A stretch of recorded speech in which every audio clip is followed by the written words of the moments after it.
नमस्कार दोस्तों, ocean network में आपका स्वागत है। आज बात करेंगे पाकिस्तान की और बात करेंगे डॉक्टर अमजद अयूब मिर्ज़ा साहब से।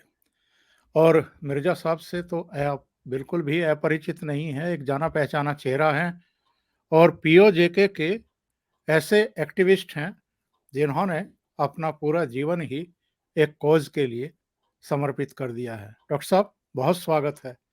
थैंक यू वेरी नमस्कार। मच जी। थैंक यू चौधरी साहब।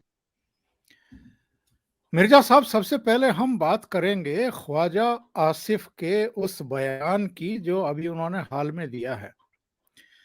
ये क्या कह रहे हैं वो? क्या डिफ़ॉल्ट हो चुका पाकिस्तान? अभी घोषणा बाकी है? जी बिल्कुल, उन्होंने सियालकोट में स्टूडेंट एक इवेंट से खिताब करते हुए कहा है कि लोग कहते हैं पाकिस्तान डिफॉल्ट हो जाएगा। लोग कहते हैं पाकिस्तान बैंकरप्ट हो जाएगा। मैं आपको बताता हूं कि पाकिस्तान डिफॉल्ट हो चुका है और पाकिस्तान बैंकरप्ट हो चुका है। और उन्होंने ये कहा कि हम एक बैंकरप्ट कंट्री के शहरी हैं। तो अब इससे आगे तो कोई चीज नहीं रह जाती फिर। यहाँ से क्या हालात होंगे पाकिस्तान के? हालांकि वो नाम के डिफेंस मिनिस्टर हैं, ये तो हम और आप सब जानते हैं। असली रक्षा मंत्री या डिफेंस का जो काम है वो तो वहाँ की सेना देखती है। तो कोई कहने को रक्षा मंत्री हो सकता है, लेकिन इनका जो बैकग्राउंड है, मैं चेक कर रहा था, ये बेसिकली बैंकर थे। तो बैंकर थे तो इनको ज़्यादा बेहतर जानकारी होगी कि पाकिस्तान बैंकरप्सी के कितना नज़दीक पहुंच चुका है। हम्म। अगर ऐसे हालात पैदा हो जाते हैं, आईएमएफ भी अभी तक कर्ज देने को तैयार नहीं है, तमाम तरह की शर्तें थोप दी हैं पाकिस्तान के ऊपर। उन्होंने बहुत सारे टैक्सेस लोगों के ऊपर थोप भी दिए हैं। इसके बावजूद अगर आईएमएफ इनको कर्ज नहीं देता है, चीन हाथ खींच चुका है, अमेरिका इनकी सहायता करने को तैयार नहीं, जो दूसरे इनके साथी हैं, सऊदी अरब जो इनकी मदद करता रहा, यूएई मदद करता रहा, वो कोई इनकी मदद करने को तैयार नहीं। उन्होंने कह दिया कि जो खुद अपनी मदद करने को तैयार नहीं है, उनकी कौन मदद करेगा? तो ऐसे हालात में क्या पाकिस्तान के टूटने बिखरने की आशंका भी पैदा हो गई है? बिल्कुल हो गई है, क्योंकि अब जो इसमें अहम डेवलपमेंट है वो ये है कि पाकिस्तान आर्मी जो है, ना सिर्फ ये कि डिमोरलाइज है बहुत ज्यादा उनके लोअर रैंक्स, बल्कि पाकिस्तान आर्मी के पास अब पैसे नहीं है कि वो एंटी इंसर्जेंसी जो है ऑपरेशंस कर सके, या पॉर्डन मी एंटी टेररिस्ट जो है ऑपरेशंस कर सके। और ये उन्होंने बात कैबिनेट में बयान कर दी है, जिसके बाद आप देखें कि खैबर पख्तूनख्वा में बेशुमार फौजी चौकियां खाली करके तो वो पुलिस के हवाले कर दी गई हैं। इसी तरह बलूचिस्तान में सैकड़ों डजन जो है वो फौजी चौकियां खाली करके पुलिस और लेविस के हवाले कर दी गई हैं। तो और फिर आप देखें कि जो बलोच कर्मचारियों के हमले हैं वो दिन ब दिन बढ़ते चले जा रहे हैं, तहरीक तालिबान के हमले बढ़ते चले जा रहे हैं। कल पाकिस्तान और अफगानिस्तान के तोरखम बॉर्डर पे फायरिंग हुई है, कई पाकिस्तानी फौजी उसमें मारे गए हैं और अफगानियों ने तोरखम बॉर्डर बंद कर दिया है। तो अब इसमें जो है मसला ये है कि अफगानिस्तान को तोरखम बॉर्डर बंद करने का इतना नुकसान नहीं है जितना पाकिस्तान को है, क्योंकि तोरखम बॉर्डर से फिर अफगानिस्तान के रास्ते पाकिस्तान का माल सेंट्रल एशिया जाता है और वहां से पाकिस्तान में भी आता है। लेकिन अफगानिस्तान को तो कोई टेंशन नहीं है, क्योंकि अफगानिस्तान के साथ है सारा सेंट्रल एशिया जुड़ा हुआ। तो वो तो रास्ते उन्होंने खोल के रखे हुए हैं और उनके मुआहदे भी हो रहे हैं सेंट्रल एशियन रिपब्लिक्स के साथ। रेल के मुआहदे हो रहे हैं और चीजों के मुआहदे हो रहे हैं। तो ऐसे में पाकिस्तान के लिए इसको जुग्राफियाई तौर पर एक एंटिटी के तौर पर कायम रखना दिन ब दिन मुश्किल होता जा रहा है। और मुझे नहीं लगता कि ये 6 महीने साल से ज्यादा ये किस्सा चलेगा। जी। डॉक्टर साहब, जो वहाँ से सूचनाएं मिल रही हैं और जो आपने भी बताया है अभी, ये केवल इकोनॉमिक क्राइसिस नहीं है, पॉलिटिकल क्राइसिस भी इस समय पाकिस्तान में है।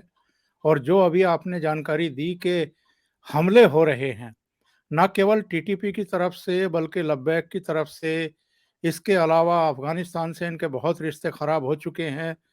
तो ऐसे में ये भी जानकारी मिल रही है कि एक एयरलाइन ऐसी है पाकिस्तान में जिसने अपनी उड़ानें तक बंद कर दी हैं। अकाउंट में लोगों के पैसे पड़े हैं लेकिन डॉलर नहीं निकाल पा रहे हैं। कराची एयरपोर्ट पर कंटेनर खड़े हैं, उनको छुड़ा नहीं पा रहे हैं। इतने बुरे हालात कभी पाकिस्तान के हुए हैं क्या? इतने बुरे हालात तो कभी नहीं हुए। ये जो 70-71 की जो जंग थी, उसमें ये है कि इस किस्म के हालात पैदा थोड़े से हुए थे, लेकिन वो तो जंग की वजह से हुए थे। बॉर्डरों पे और फ्लाई जोन्स में उसका असर पड़ा, बॉर्डरों पे पड़ा, समुद्र पे पड़ा। ये ट्रांसपोर्टेशन जो है चीजों की रुक गई थी, तो इन्फ्लेशन काफी बढ़ गई, महंगाई बहुत ज्यादा हो गई थी, और एजिटेशन चल रही थी 68 ऑनवर्ड्स ईस्ट पाकिस्तान और वेस्ट पाकिस्तान में। तो उसकी वजह से जो है एक पॉलिटिकल क्राइसिस डेवलप हुआ था। लेकिन जो अब हालात है ना, वो तो उससे मुख्तलिफ है, इसलिए कि देखें, इस वक्त जो आप कह रहे हैं पॉलिटिकल क्राइसिस है, ये पॉलिटिकल क्राइसिस भी तो इकोनॉमिक क्राइसिस ने ही पैदा किया है। कि रियासत जो है वो कभी एक को ला रही है, कभी दूसरे को ला रही है, कि किसी ना किसी तरीके से कोई ना कोई भी आ जाए, लेकिन वो इकोनॉमी को ठीक करे, तो वो नहीं हो पा रही। और रियासत के अंदर अब जो लड़ाई चल रही है फौज की, जुडिशरी की, पार्लियामेंट की, ये जो लड़ाई है ये बेसिकली इसी नुक्ते की लड़ाई है कि कौन इकोनॉमी को ठीक करेगा। इमरान खान ठीक करेगा, शहबाज शरीफ ठीक करेगा, मरियम नवाज आके ठीक करेगी, नवाज शरीफ करेगा, मार्शल लॉ लगाना चाहिए कि नहीं लगाना चाहिए। इनके ऊपर जो इख्तलाफात हैं वो फिर खुल के सड़कों पे आ गए हैं। और आप देख लें कि जुडिशरी जो है उसमें इतनी हिम्मत ही नहीं है कि इमरान खान को गिरफ्तार कर सके। मतलब एक मजाक है कि इमरान खान ने कहा जेल भरो तहरीक शुरू करनी है, और उससे पहले उसने सबसे पहले अपनी जो है कबल गिरफ्तारी जमानत करा ली है कि उसको ना गिरफ्तार करें। मतलब इट्स टोटल जोक। और इसमें पिस कौन रहा है? इसमें पिस रही हैं मजलूम कौमियतें और मजलूम अवाम। और अब तो पंजाब के अवाम जो है वो भी भूख का शिकार हैं, उनकी भी बिजलियां कट रही हैं, उनके पास पैसे नहीं है, महंगाई का जो तूफान है उसकी जद में वो भी आ गए हैं। तो अब तो कोई सेक्शन ऑफ सोसाइटी ऐसा बचा नहीं है। मिडिल क्लास तो आप यूं समझे ना कि पाकिस्तान में मिडिल क्लास अब तकरीबन खत्म हो चुकी है। जी जी और जी। मिडिल क्लास ही वो क्लास होती है जो किसी इकोनॉमी की बैकबोन होती है, तो वो भी खत्म हो गई है। बाइंग पावर ही नहीं है लोगों के पास। डॉक्टर साहब, आईएमएफ ने बहुत कड़ी शर्तें लगाई हुई हैं और आईएमएफ के पास ये बार बार पहुंच जाते हैं कि हमें और कर्ज चाहिए, हमें और कर्ज चाहिए। जो पहले का कर्ज दिया हुआ है आईएमएफ ने, ये उसकी वापसी भी नहीं कर पा रहे हैं। तो आईएमएफ के लिए या कोई भी इंटरनेशनल इस तरह के जो फाइनेंशियल आपके ऑर्गेनाइजेशन हैं, उनके लिए अब पाकिस्तान को नया कर्ज देना कितना मुश्किल है, क्योंकि पुराना भी आप लौटा नहीं पा रहे हैं और नया कर्ज लेंगे तो उसकी भी कोई गारंटी नहीं है कि वो वापस आएगा। नंबर दो, आप अपनी पब्लिक के ऊपर आखिर कितने टैक्सेस आयद कर सकते हैं? वो पहले ही महंगाई से, बेरोजगारी से एक तरीके से टूट चुकी है। कई ऐसे लेडीज के वीडियो वायरल हैं सोशल मीडिया में। एक कराची की लेडी है जो बता रही है कि मैं ग्रोसरी खरीदने के लिए गई तो कितने का बिल आया है और मैं रेंट कितना दे रही हूँ मकान का, दूध का कितना खर्चा है, फला चीजों का कितना खर्चा है। और वो रोते हुए ये कह रही है कि मरियम जो है अ, और कितना नीचे डालोगी इस पाकिस्तान को, मतलब हुकूमत को एक तरीके से कोस रही हैं। तो ये जो सिचुएशन है कि आईएमएफ हाथ खींच रहा है मदद करने से, ऐसे में क्या हालात पैदा होने वाले हैं पाकिस्तान में आपकी दृष्टि में? देखिए, सबसे पहले तो हमें इस खुशफहमी से निकलना चाहिए कि आईएमएफ जो 1.2 बिलियन डॉलर की किस्त पाकिस्तान को अगर दे देता है तो मसाइल ठीक हो जाएगी। मसला 1.2 बिलियन डॉलर से हल होने वाला नहीं है। मसला इस वक्त पाकिस्तान को तकरीबन यूं समझ लें कि 25 अरब डॉलर जो है इमीडिएट इंजेक्शन हो पाकिस्तान की इकोनॉमी में, तो ये 3 साल तक इसको स्टेबलाइज करके चला सकते हैं, लेकिन वो तो इनको मिलना नहीं है कहीं से। ये जो 1.2 बिलियन डॉलर का कर्जा है, ये कर्जा जो है 2 हफ्ते की मार है, ये खत्म हो जाएगा, डेट सर्विसिंग में ही खत्म हो जाएगा। कुछ इधर तनख्वाहें वनख्वाहें देनी है, कुछ फौजियों ने अपने लिए रखना है, ये चला खत्म हो जाएगा। या अब जो ये आपने कहा कि आईएमएफ की शर्तें, आईएमएफ को बड़ी देर से याद आया कि भाई जो पिछले कर्जे दिए हैं वो भी वापस लेने हैं हमने। तो ये कह रहे हैं कि 370 अरब का टैक्स लगाओ, फौरी तौर पर 170 बिलियन रुपीस का टैक्स लगाओ, टैरिफ्स बढ़ाओ, पेट्रोल बढ़ाओ, कीमतें ये करो वो करो। तो जब रियासत के पास पैसे नहीं हैं तो अवाम के पास जो है भी पैसे नहीं है, और एक विकसित साइकिल है। मिसाल के तौर पर आप पेट्रोल खरीदते हैं और पहले आप 100 रुपए का पेट्रोल लेते थे, जो आपकी तनख्वाह अगर 10,000 थी तो 100 रुपया उसमें आप पेट्रोल पे खर्च करते थे। अब आपकी तनख्वाह है 10,000 और आप पेट्रोल पे खर्च कर रहे हैं 8,000, और आपको तनख्वाह भी नहीं मिल रही, गवर्नमेंट सर्वेंट्स को तनख्वाहें नहीं मिल रही। तो इसका मतलब ये है कि आपका जो पैसा है अवाम की जेबों से निकल के सरकार के पास जा रहा है, सरकार जो है उसको डेट सर्विसिंग पे लगा रही है और बैरूनी कर्जों की किस्तें देने पे लगा रही है, डॉलर खरीदने पे लगा रही है। तो इसका मतलब ये है कि जो गरीब था वो पहले से ज्यादा गरीब तर हो गया है, और जो मिडिल क्लास थी वो गिरकर गरीब तबके में आ गई है। अब इस सूरत हाल में ये कुछ भी कर लें, ये इकॉनमी को रिवाइव नहीं कर सकते। आपका दूसरा जो हिस्सा था सवाल का, वो जरा अगर आप दोहरा दें। नहीं, मेरा कहना ये था कि ऐसी सिचुएशन में होगा क्या, मतलब हाँ, इसमें होगा मैं क्या, इसमें होगा मैं क्या। एक बात और जोड़ जी जी। देता हूँ। जिस तरह की बातें लोग कह रहे हैं कि डिफॉल्ट हो जाएगा, उसके बाद तो फिर कोई कर्ज ही नहीं देगा, देश चलाना मुश्किल हो जाएगा, देश टूट जाएगा, कोई कह रहा है कि 4 हिस्सों में टूट जाएगा। मैं ये जानना चाहता हूँ कि 4 हिस्सों में टूटे, 5 हिस्सों में टूटे, उसके बाद सिचुएशन क्या होगी और उसका जो अ, असर है वो किस-किस पर पड़ेगा? सेना पर किस तरह से पड़ेगा? नागरिकों पर किस तरह, सिटीजन पर किस तरह का पड़ेगा? इसके अलावा सरकार पर, जो पॉलिटिशियन हैं उन पर किस तरह का पड़ेगा? और जो आस-पड़ोस के देश हैं अच्छा, उन पर किस तरह का पड़ेगा? देखिए सबसे पहले तो ये है कि ये इकोनॉमिक क्राइसिस जिस तरफ जा रहा है, इसका जो रुख है वो हमें बताता है कि फौज के जो निचले तबके हैं, यानी सिपाही लेवल के जो बल्क है, फौजी अफसर तो 30-35 हजार है ना, बाकी तो सारी जो ये 5-6 लाख है, ये सारे सिपाही, नायक, हवलदार, सूबेदार, ये लोग हैं। तो इनके घरों में भी तो भूख आ गई है ना, कोई देहात से है, कोई कस्बे से है, कोई कहाँ से है। तो अब जब ये पीछे देख रहे हैं कि इनके घरों के हालात क्या हैं, फौज की तनख्वाहें ना सिर्फ ये कि बड़ी नहीं है, कई जगहों पे फौजियों को तनख्वाहें नहीं दी गई, जिसकी वजह से अब फौज के जो लोअर रैंक्स हैं ये डिजर्शन शुरू होगी यहाँ। जो मुझे खतरा है वो ये है कि फौज में लोअर रैंक्स में डिजर्शन होगी, और डिजर्ट करके वो अपने देहातों में जाएंगे और फिर उनके पीछे दूसरे फौजी आदत सर्कस उनको पकड़ने जाएंगे। तो ये एक किस्म का सिलसिला शुरू होगा चूहे बिल्ली का। लेकिन इस चूहे बिल्ली के खेल में आपकी फौज तबाह हो जाएगी। ये फौज तबाह है, पहले ही तबाह है, अब मजीद तबाह होगी। और फौज के अंदर वैसे भी इस वक्त जो है वो बगावत के एक अरसे से जो है वो जरासीम मौजूद है, जिसकी वजह से ये मार्शल लॉ नहीं लगा पा रहे। ये मार्शल लॉ लगाएंगे तो दूसरा सेक्शन जो है फौजियों का, वो जो इक्तदार में आएंगे उनके खिलाफ बगावत करेंगे। जहां तक ताल्लुक है अवाम का, अवाम जो है ये जाएगी लूट मारी की तरफ, और ये हमले करेंगे पाकिस्तानी फौज के गोदामों पे, जहां हजारों नहीं लाखों टन के हिसाब से गेहूं पड़ा हुआ है, चीनी पड़ी हुई है, पत्ती पड़ी हुई है, खुश्क दूध पड़ा हुआ है, दवाइयां पड़ी हुई हैं, कंबल पड़े हुए हैं।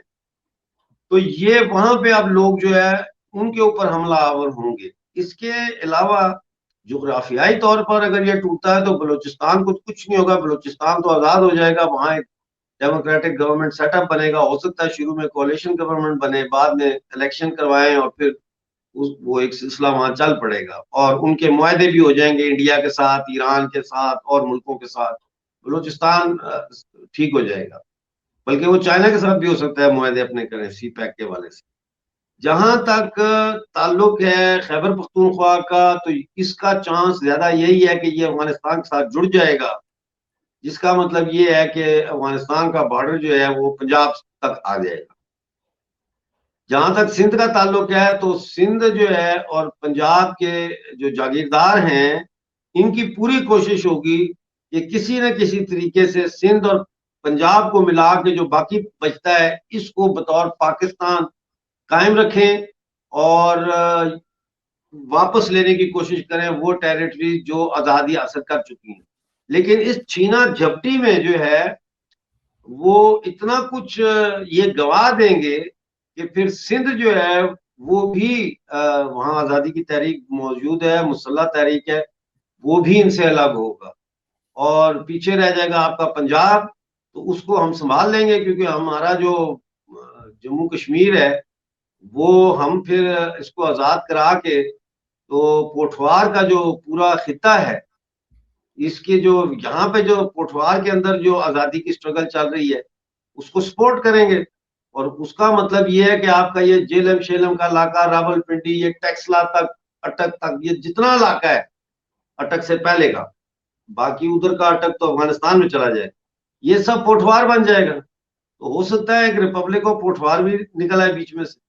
उधर सराइकी है साउथ पंजाब में, वो कहते हैं हमने सराइकिस्तान बनाना है। तो ये मूवमेंट जो है ये फिर शक्ल लेंगी और इसी को बाल्कनाइजेशन कह रहे हैं पाकिस्तान।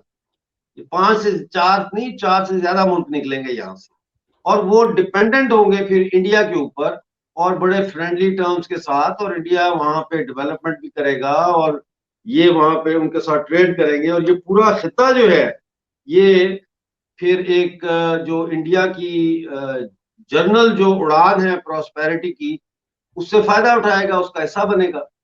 जी। डॉक्टर साहब, दो बयान में देख रहा था पिछले दिनों। एक तो बयान दिया है साद रिजवी ने, वो कह रहे हैं कि एक हाथ में कुरान लीजिए, दूसरे में एटम बम लीजिए, और उसके बाद देखते हैं कि दुनिया का कौन सा देश हमें कर्ज नहीं देता है, हमारी मदद नहीं करता है। एक लाल टोपी लगा करके बहुत फायरी स्पीच देते हैं जैड हामिद करके। वो कह रहे हैं कि ये जो एटमी प्रोग्राम है हमारा, हमें तो पूरा हक है कि हम दुनिया के देशों को एटम बम बेचें, ईरान को बेचें, फला को बेचें, इसको ढिमकाने को बेचें। इस तरीके से हमारी इकोनॉमी जो है वो पटरी पर आ जाएगी। क्या कहेंगे आप?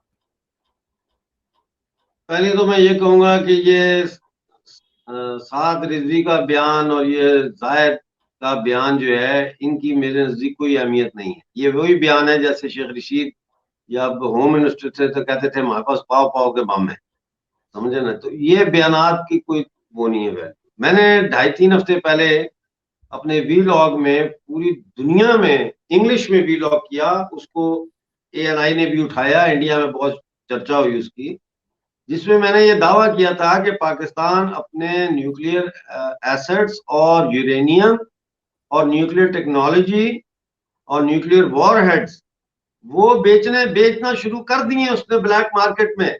वो ऑलरेडी वहां ढूंढ रहे हैं। और ये जो इंडिया में यूरेनियम पकड़ा गया, हीथ्रो पे यूरेनियम पकड़ा गया, तो मैंने फिर इंटरनेशनल जो है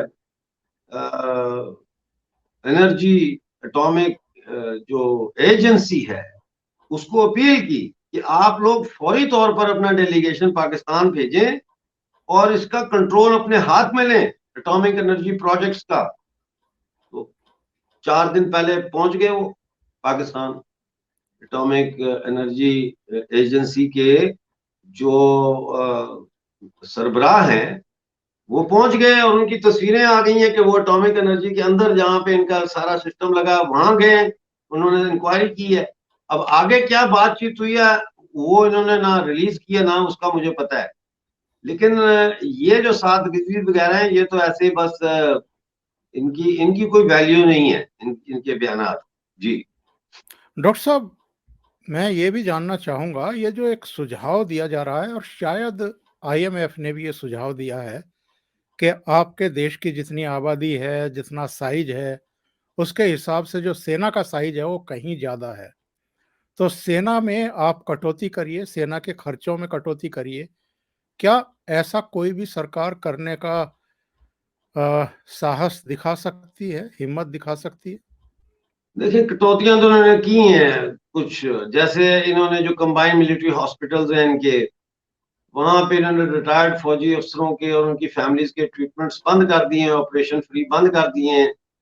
जो इनके ऑफिसर्स हैं उनको इन्होंने बैटमैन रखना मना कर दिया है, बैटमैन नहीं दे रहे। इन्होंने कहा आप अपनी तनख्वाह में से नौकर रख लें, 10,000 आपको एक्स्ट्रा देंगे, आप नौकर रख लें अपने लिए। इसी तरह इन्होंने जो बाकी मराहत थी वो भी कम की हैं। प्लाट जो ये देते थे धड़ाधड़, उसमें भी इन्होंने कटौती की है कि भाई अब 2 प्लाट नहीं मिलेंगे, 1 प्लाट मिलेगा या जो भी है।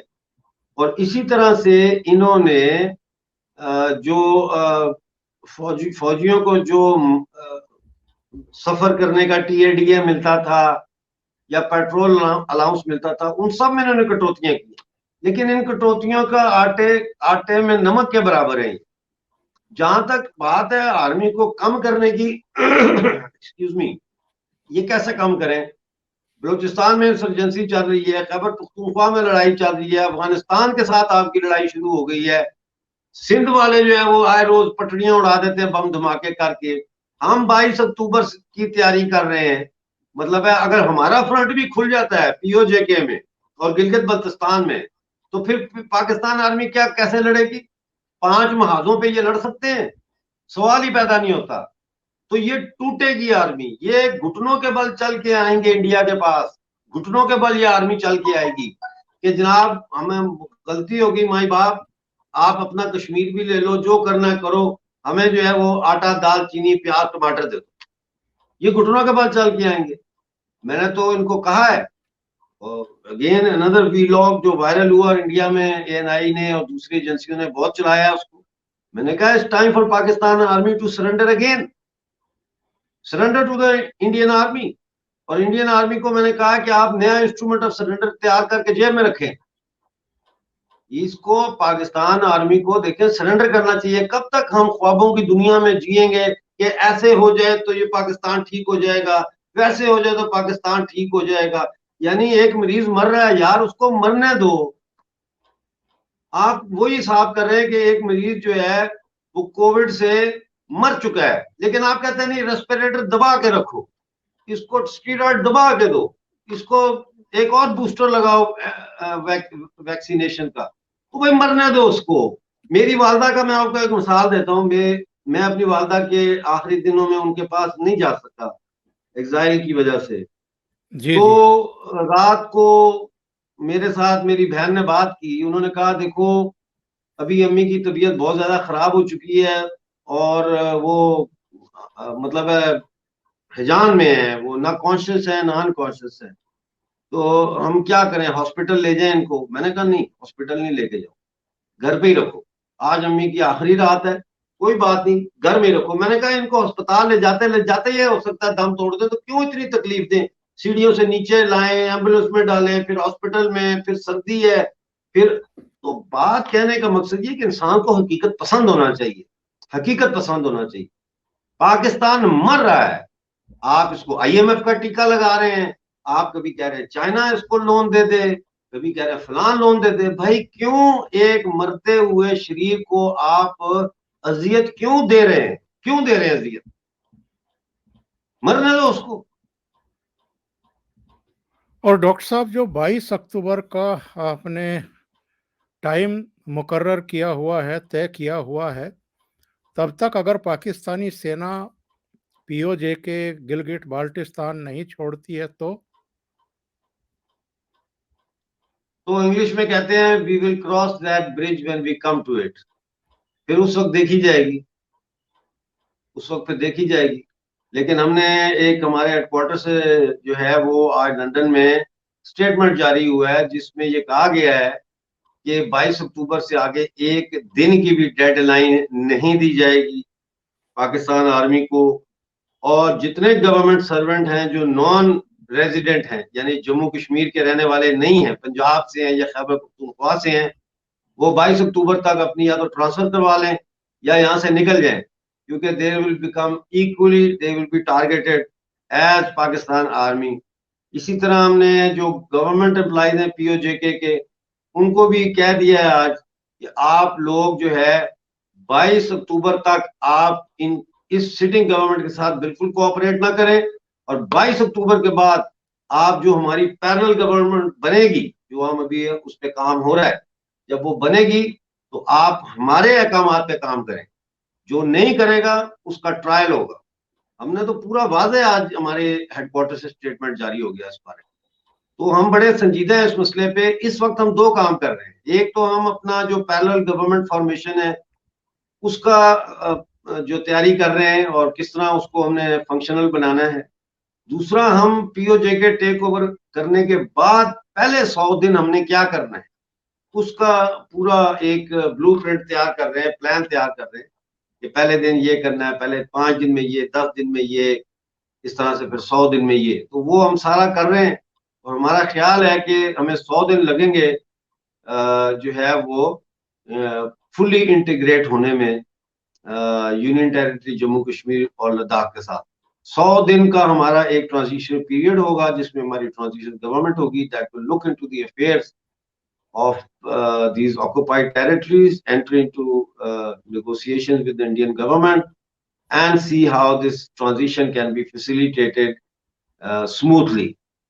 और पहले दिन हमने ये ऐलान किया बाकायदा कि पहले दिन हम जो है इंडियन कॉन्स्टिट्यूशन को नाफिज करेंगे, हर सरकारी दफ्तर के ऊपर इंडिया का तिरंगा लहराएंगे। मतलब ये चीजें हम कर रहे हैं साथ साथ। तो we are very serious about it and we know that the Pakistan army is in no position to refuse our offer, and if they do that, इसका मतलब ये है कि पाकिस्तान आर्मी को अपने सिपाहियों की कोई कदर नहीं, उनकी जानों की कोई कदर नहीं। इसका सिर्फ ये मतलब निकलता है। जी, पाकिस्तान में आपके ऊपर ये आरोप लगता रहा कि आप तो रॉ के एजेंट हैं, आप तो जी, जी, थला जी, के बिल्कुल। एजेंट हैं और भारत के इशारे पर काम करते हैं। जी, क्या जो आपने रोड मैप अभी बताया है, ब्लूप्रिंट बताया है, किसी भी तरह की किसी भी स्तर पर आपकी कोई चर्चा भारत सरकार से हो रही है क्या? इस स्टेज पे तो नहीं हो रही हमारी कोई भी चर्चा। और जहां तक रॉ का एजेंट होने का ताल्लुक है, तो भाई बात यह है कि अगर हम अपने आप को इंडियन कहते हैं और अगर रॉ मुझे समझती है कि ये हमारा बंदा है, तो फिर मुझे और क्या चाहिए? पक्की नौकरी है।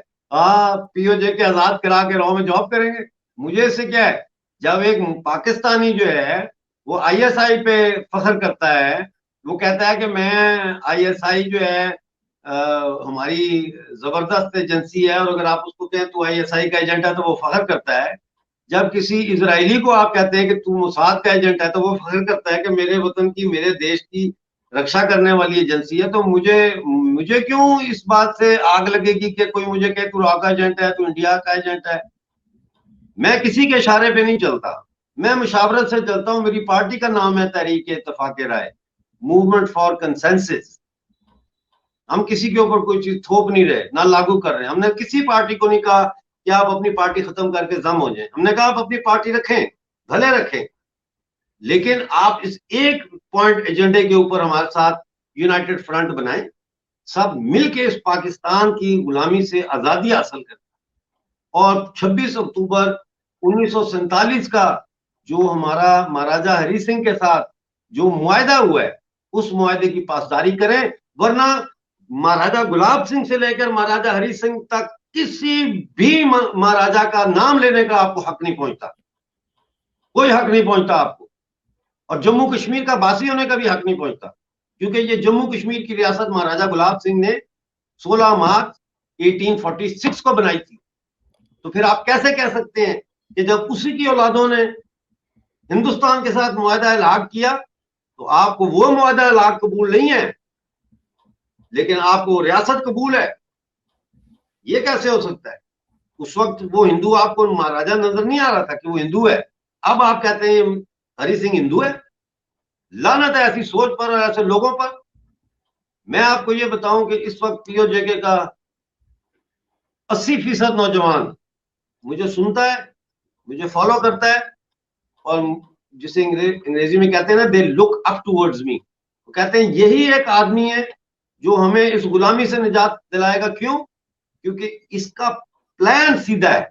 ये डंके की चोट पे जो बात है वो कहता है, बाकियों की तरह घुमा के बात नहीं करता कि हम खुद मुख्तारी चाहते हैं और हम आजादी चाहते हैं और हम ये चाहते हैं और हम वो चाहते हैं, without analysing the ground realities that the state of Jammu and Kashmir can never become the same again. क्योंकि इसमें 5 इकाइयां हैं जो नस्ली तौर पर मुख्तलिफ हैं, जैसे कश्मीरी हैं, डोगरे हैं, लद्दाख के जो आपके लद्दाखी हैं, और फिर आपके जो गिलगित बल्तिस्तान के लोग हैं, और फिर हम लोग हैं।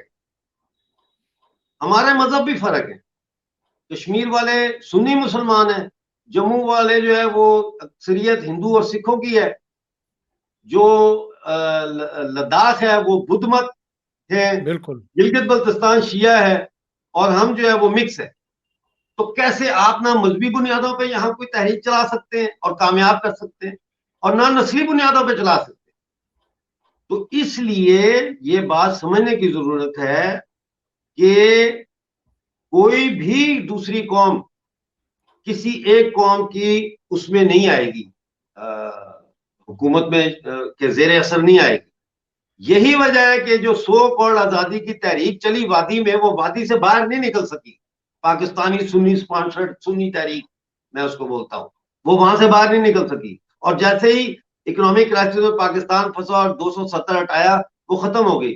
चौधरी साहब आखिर में सिर्फ ये इसी हवाले से आखिरी बात करूंगा कि चीन का इनकलाब था, माओ जेतुंग क्यों कामयाब हुआ?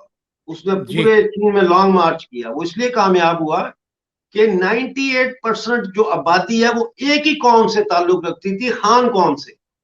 इसलिए उसने खान कौम को जगाया कि हमारे ऊपर 8 साम्राज्य इंपीरियलिस्ट मुल्कों का कब्जा है। इसलिए वो कौम को इकट्ठा कर सका और इतना बड़ा इनकलाब लेके आया।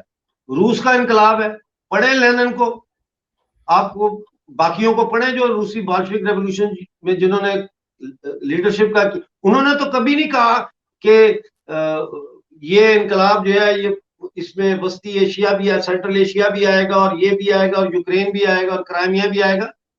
उन्होंने तो रशियन रेवोल्यूशन कहा, यानी वो रेवोल्यूशन जो रशियंस के लिए है, यानी रूसी कौम के लिए और रूस के अंदर।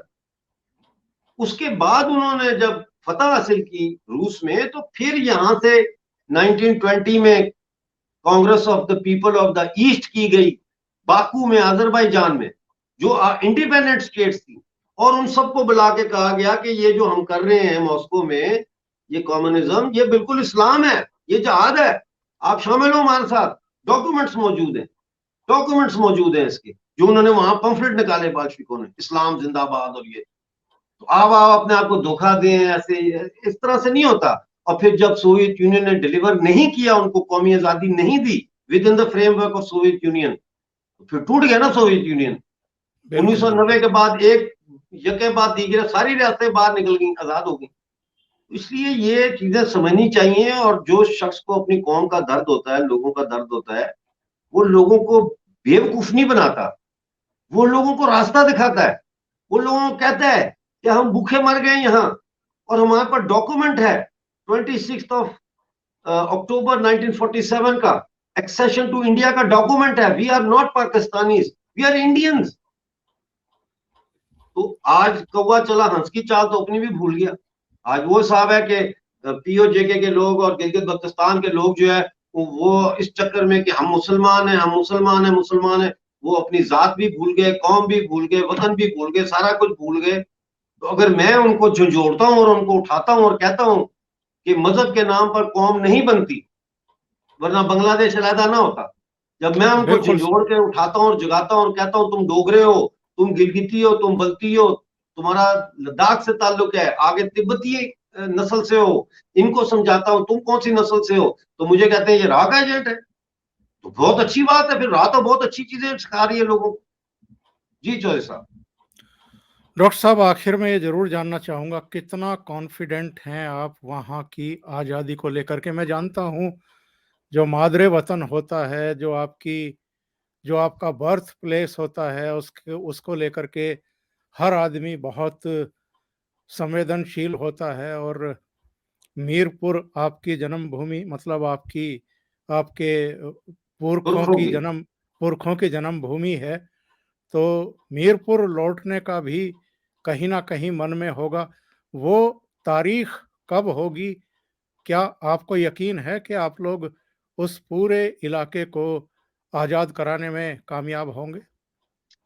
तो साहब देखें, मैं अपने साथियों को दो चीजें कहता हूं, क्योंकि हमारी पार्टी में पार्टी वर्कर नहीं है, हमारी पार्टी के लोग साथी हैं, सब मशवरा करते हैं, सब बात करते हैं और फिर उस पर अमल होता है। मैं अपने साथियों को दो बातें कहता हूं। एक तो मैं ये कहता हूं कि रोजाना जब आपकी आंख खुलती है और आपको ये एहसास होता है कि मैं जिंदा हूं, तो शुक्र करो कि तुम जिंदा हो, लेकिन ये समझ के पूरा दिन काम करो कि शायद ये तुम्हारी जिंदगी का आखिरी दिन हो। दूसरी चीज जो मैं उनको बताता हूं, उनको मैं कहता हूं कि देखो मेरी बात सुनो, हम आजादी जरूर हासिल करेंगे, कोई वजह नहीं है कि हम हासिल ना कर सकें, इसलिए कि आलमी सियासी और मुआशी हालात, इलाकाई यानी रीजनल सियासी और समाजी हालात, और खुद हमारा हमारा जो कॉलोनिस्ट है पाकिस्तान, उसके अपने हालात जो है वो इस कदर गंभीर हो चुके हैं कि आजादी जो है अब सिर्फ एक धक्का ही देना है, पके हुए फल की तरह हाथ में आ जाएगी। तो मैं उन्हें कहता हूं कि आजादी के लिए हमने लड़ना है, लड़ रहे हैं, या तो हम आजादी हासिल करेंगे या फिर हम आजादी हासिल करते करते अपनी जान दे देंगे, लेकिन हम इस रास्ते से हटेंगे नहीं, क्योंकि यही सच्चाई का रास्ता है। बहुत बहुत धन्यवाद मिर्जा साहब, इतना समय निकालने के लिए और दिल की बात करने के लिए। Thank you so thank you much. Very much. नमस्कार। जय हिंद। जय हिंद। नमस्कार।